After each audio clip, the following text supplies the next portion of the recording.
Hi hello praise lord. మరి దేవుని కృపను బట్టి ఈ హౌస్ ఆఫ్ ప్రేయర్ పరిచర్ను ప్రోత్సహిస్తున్న మీ అందరికీ కూడా నా హృదయపూర్వక వందనాలండి.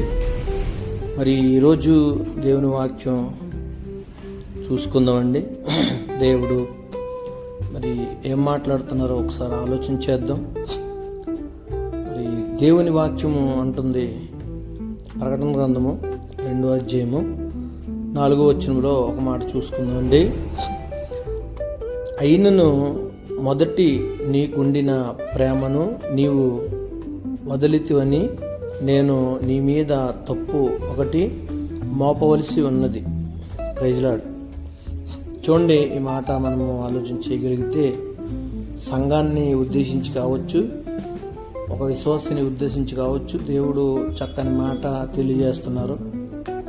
ఈ మాటను మనం అర్థం చేసుకోగలిగితే మొదటి ప్రేమ అంటే చాలామంది ఏమంటారంటే, ఇదివరకు ఉండినట్లుగా నేను మందిరంలో ఉండలేకపోతున్నాను, సంఘంలో ఉండలేకపోతున్నాను, సహవాసం ఉండలేకపోతున్నానని చాలా మాటలు మాట్లాడుతూ ఉంటారు.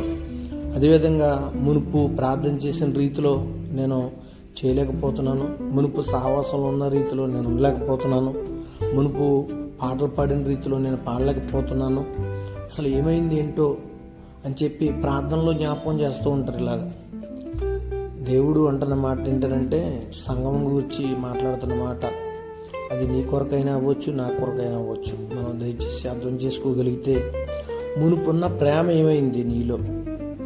మొదట ఉన్న ప్రేమ నీలో ఇప్పుడు కనబడతలేదు.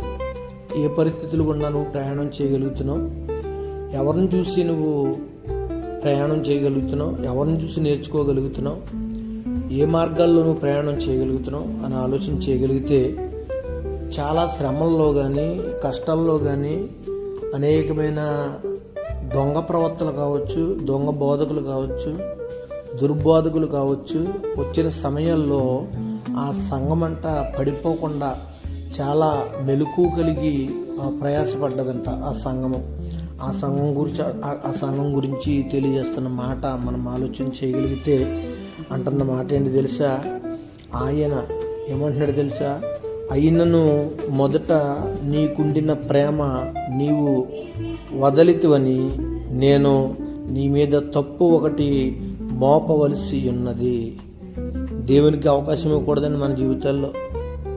దయచేసి నీ సంఘంలో, నీ సహవాసంలో, నువ్వు మందిరంలో ఒక సాక్ష్యము నువ్వు సంపాదించుకున్నావా, దాన్ని కోల్పోయావా?